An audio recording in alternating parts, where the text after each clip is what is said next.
बिस्मिल्लाहिर्रहमानिर्रहीम। अस्सलाम वालेकुम। कैसे हैं आप सब लोग? उम्मीद है आप सब लोग खैरियत से होंगे। मैं भी बिल्कुल ठीक हूँ अल्हम्दुलिल्लाह।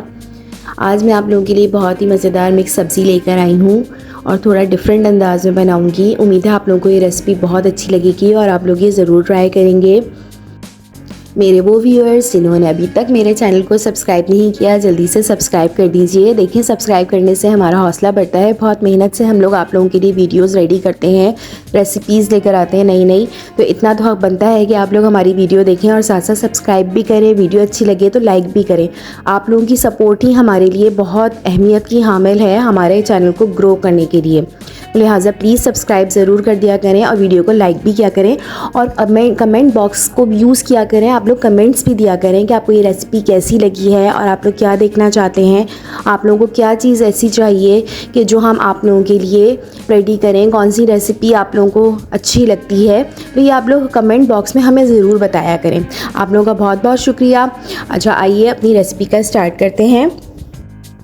यहाँ मैंने हाफ़ कप ऑयल लिया है। जब ऑयल हमारा अच्छी तरह से गर्म हो जाएगा तो मैंने यहाँ पे हाफ़ टी स्पून मेथी दाना लिया है। मेथी दाने में जब कड़कड़ाहट शुरू हो जाएगी तो फिर इसमें मैंने 1 टेबल स्पून कुटा हुआ लहसुन शामिल किया है। ठीक है, यहाँ मैं अदरक इस्तेमाल नहीं करूँगी, लहसुन का ही इस्तेमाल है इधर।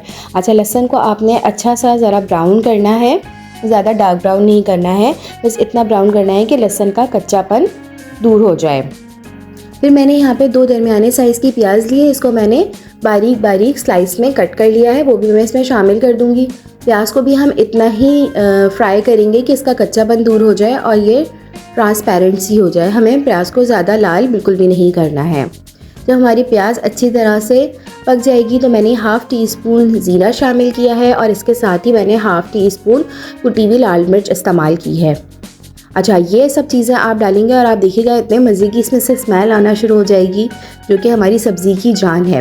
अच्छा, यहाँ पे मैंने 3-4 मोटी हरी मिर्चें ली हैं जिनके मैंने बीज निकाल दिए हैं। सिर्फ उनकी स्किन को मैंने बारीक बारीक जूलियन कट करके वो भी मैंने इसमें शामिल किया है और इसको भी मैं अच्छी तरह से फ्राई कर लूँगी।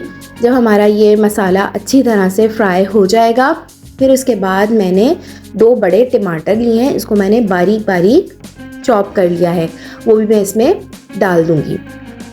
फिर इसमें मैंने हाफ़ टी स्पून पिसी हुई लाल मिर्च का पाउडर यूज़ किया है। 1/4 टीस्पून मैंने हल्दी डाली है। हर हस्बे जायका नमक शामिल किया है, या मैंने हाफ़ टी स्पून नमक डाला है। मैंने नमक कम डाला है, आगे जाके मैं एक और चीज़ इसमें शामिल करूँगी जो इसका जायका और हमारी सब्ज़ी का बढ़ा देगी।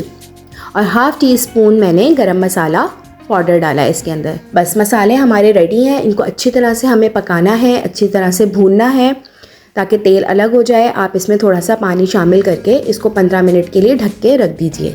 इतनी देर में हमारा मसाला भी कुक हो जाएगा, तेल भी अलग हो जाएगा, अच्छी तरह से मसाले की भुनाई भी हो जाएगी। 15 मिनट के बाद देखिए हमारा मसाला अच्छी तरह से भुन चुका है, तेल अलग हो चुका है। यहाँ पर अगर आपको टमाटर मोटे मोटे नज़र आए तो आप चमचे की मदद से इनको तोड़ लीजिए। मसाले को अच्छी तरह से चमचे की मदद से मैश कर लीजिए। जब हमारा मसाला अच्छी तरह से मैश हो जाएगा तो मैंने यहाँ पे 1 कप गाजर ली है, वो मैं इसमें शामिल कर दूँगी। 2 कप के करीब मेरे पास आलू हैं, इसको मैंने छोटी छोटी क्यूब्स में काट लिया है, वो भी मैं डाल दूँगी। और 1 कप के करीब मेरे पास मटर है, वो भी मैं इसमें शामिल कर दूँगी। इन सबको अच्छी तरह से मिलाने के बाद यहाँ पे मैंने 2 चाय के चम्मच जो हैं वो कसूरी मेथी के शामिल किए हैं और हाफ़ टी स्पून मैंने इसमें चिकन पाउडर इसमें इस्तेमाल किया है। चिकन पाउडर जो है हमारी सब्ज़ी के जायके को मज़ीद बढ़ा देगा, इसीलिए मैंने नमक का इस्तेमाल पहले थोड़ा कम किया था। अच्छा, इस तरह से सब्ज़ी आप पूरा अच्छी तरह से मिक्स करके इसको दम पे रख दीजिए, थोड़ा सा पानी डाल के आधे घंटे के लिए। इतनी देर में हमारी सब्ज़ी भी गल जाएगी, पक के तैयार हो जाएगी और तमाम मसाले इसमें अच्छी तरह से मिक्स भी हो जाएंगे। इस तरीके से बनाइए, बहुत मज़े की आपकी सब्ज़ी रेडी हो जाती है। बहुत अच्छी और जल्दी बन जाती है, कोई इतना टाइम नहीं लगता है और जायका बहुत अच्छा होता है। जो हमने शुरू में लहसुन का तड़का लगाया है इसमें, उससे इसका फ्लेवर बहुत मज़ीद अच्छा हो जाता है। आखिर में जो है आप धनिया गार्निश कीजिए, उसके ऊपर थोड़ा धनिया पत्ते में डाल लीजिए और थोड़ा धनिया डिश आउट करने के बाद डाल लीजिए। आप देख सकते हैं हमारी मज़ेदार सी सब्ज़ी रेडी है ढाबा स्टाइल और बहुत मज़े की बनती है ये। उम्मीद है आप लोगों को ये रेसिपी बहुत अच्छी लगी होगी, ज़रूर ट्राई कीजिएगा। मेरे चैनल को ज़रूर सब्सक्राइब कीजिए, लाइक भी कीजिए, फैमिली और फ्रेंड्स में ज़रूर शेयर कर दिया करें। कोई भी अच्छी रेसिपी देखा करें। अपना बहुत ख्याल रखिएगा। मुझे भी और मेरे चैनल KBF कुकिंग को भी अपनी दुआओं में ज़रूर याद रखिएगा। अल्लाह हाफ़िज़।